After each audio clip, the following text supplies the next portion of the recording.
आप सभी को मेरा नमस्कार। सावन महीने के शुक्ल पक्ष की पंचमी तिथि को नाग पंचमी मनाई जाती है। इस दिन नागों की पूजा की जाती है और उन्हें दूध पिलाया जाता है। द्वापर युग में एक विषधर कालिया नाग के विष के कारण यमुना नदी का पानी जहरीला हो गया था।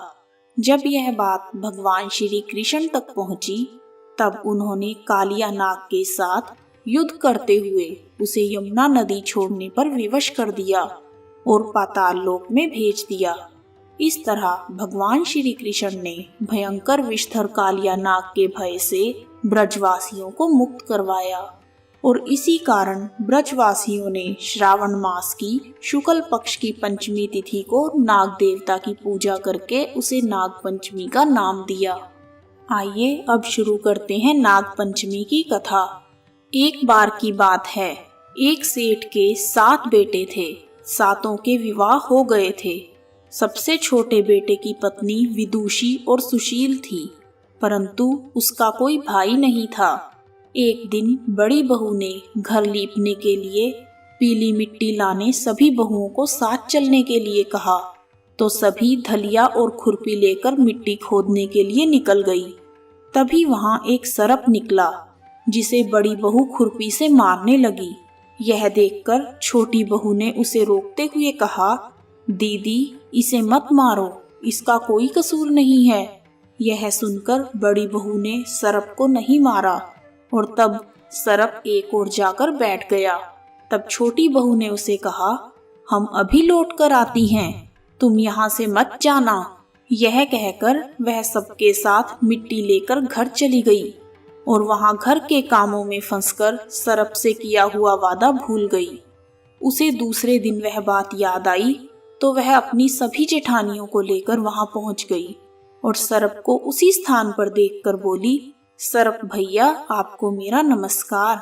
सरप ने कहा, तू भैया कह चुकी है, इसलिए तुझे छोड़ देता हूँ, नहीं तो झूठ बोलने के कारण मैं तुझे अभी डस लेता। इस पर छोटी बहू बोली, भैया मुझसे भूल हो गई है, उसकी क्षमा मांगती हूँ। तब सरप बोला, अच्छा आज से तू मेरी बहन हुई और मैं तेरा भाई, तुझे जो मांगना हो वह मांग ले। वह बोली, भैया मेरा कोई नहीं है, अच्छा हुआ जो तू आज से मेरा भाई बन गया। कुछ दिन बीत जाने पर वह सरप मनुष्य का रूप रखकर उसके घर आया और बोला, मेरी बहन को भेज दो, मैं उसे मायके लेकर जाऊंगा। सबने कहा, इसका तो कोई भाई नहीं था। तो वह बोला, मैं दूर के रिश्ते में इसका भाई हूँ, बचपन में ही बाहर चला गया था। उसके विश्वास दिलाने पर घर के लोगों ने छोटी बहू को उसके साथ भेज दिया। उसने मार्ग में बताया कि मैं वही सरप हूँ, इसलिए तू डरना मत और जहाँ चलने में कठिनाई हो वहां मेरी पूंछ पकड़ लेना। उसके कहे अनुसार छोटी बहू ने वैसा ही किया और इस प्रकार वह उसके घर पहुंच गई। वहां के धन ऐश्वर्य को देखकर वह हैरान हो गई। एक दिन सरप की माता ने उससे कहा, मैं एक काम से बाहर जा रही हूँ, तू अपने भाई को ठंडा दूध पिला देना। उसे यह बात ध्यान नहीं रही और उसने गर्म दूध ही पिला दिया, जिस कारण सरप का मुंह बुरी तरह से जल गया। यह देखकर सरप की माता बहुत दुखी हुई और गुस्सा हुई, परंतु सरप के समझाने पर वह शांत हो गई। तब सरप ने कहा, बहन को अब उसके घर भेज देना चाहिए।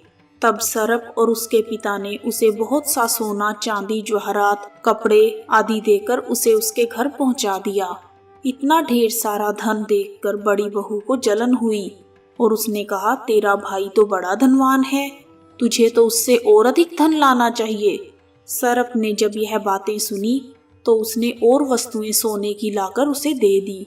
यह देखकर बड़ी बहू ने कहा, इन सभी चीजों को झाड़ने के लिए झाड़ू भी सोने की होनी चाहिए। तब सरप ने झाड़ू भी सोने की लाकर रख दी। सरप ने छोटी बहू को एक हीरे और मणियों का अद्भुत हार दिया। उस हार की प्रशंसा उस देश की रानी ने भी सुनी और उसने राजा से कहा, सेठ की छोटी बहू का हार यहाँ आना चाहिए। राजा ने मंत्री को हुक्म दिया कि उससे वह हार लेकर शीघ्र ही उपस्थित हो जाओ। मंत्री ने सेठ जी से जाकर कहा, कि महारानी जी छोटी बहू का हार पहनना चाहती हैं, इसलिए मुझे वह दे दो। सेठ जी ने डर के कारण छोटी बहू से हार मांगकर दे दिया। छोटी बहू को यह बात बहुत बुरी लगी। उसने अपने सरप भाई को याद किया और आने की प्रार्थना की। तभी सर्प वहां पहुंच गया और उसने कहा, भैया, रानी ने हार छीन लिया है। तुम कुछ ऐसा करो कि जब वह हार उसके गले में रहे तब तक वह सर्प बन जाए, और जब वह मुझे लौटा दे तब वह हीरे और मणियों का हो जाए। सर्प ने ठीक वैसा ही किया। जैसे ही रानी ने वह हार पहना, वह हार सर्प के रूप में बदल गया। यह देखकर रानी चीख पड़ी और रोने लगी। यह सब देखकर राजा ने सेठ के पास खबर भेजी कि अपनी छोटी बहू को तुरंत यहाँ भेजो। सेठ जी डर गए कि राजा ना जाने क्या करेगा। वे स्वयं छोटी बहू को साथ लेकर राज दरबार में उपस्थित हो गए। राजा ने छोटी बहू से पूछा, तूने क्या जादू किया है? मैं तुझे दंड दूंगा। छोटी बहू बोली, राजन, धृष्टता को क्षमा कीजिए। यह हार ही ऐसा है कि मेरे गले में यह हार हीरे और मणियों का हो जाता है और दूसरे के गले में जाकर सांप बन जाता है। यह सुनकर राजा ने वह सांप बना हुआ हार छोटी बहू को वापस दे दिया और कहा, मुझे अभी पहन कर दिखाओ। छोटी बहू ने जैसे ही उस हार को पहना, वैसे ही वो हीरे और मणियों का हो गया। यह देखकर राजा को उसकी बात का विश्वास हो गया और उसने प्रसन्न होकर बहुत सारी मुद्राएं भी पुरस्कार में दी। छोटी बहू वह हार और धन सहित अपने घर लौट आई। उसके धन को देखकर बड़ी बहू ने ईर्ष्या के कारण उसके पति को सिखाया कि छोटी बहू के पास कहीं से धन आया है। यह सुनकर उसके पति ने अपनी पत्नी को बुलाकर कहा, ठीक ठीक बता, यह धन तुझे कौन देता है? तब वह सर्प को याद करने लगी। उसी समय सर्प प्रकट हो गया। यदि मेरी धर्म बहन के आचरण पर संदेह प्रकट करेगा तो मैं तुझे खा लूंगा।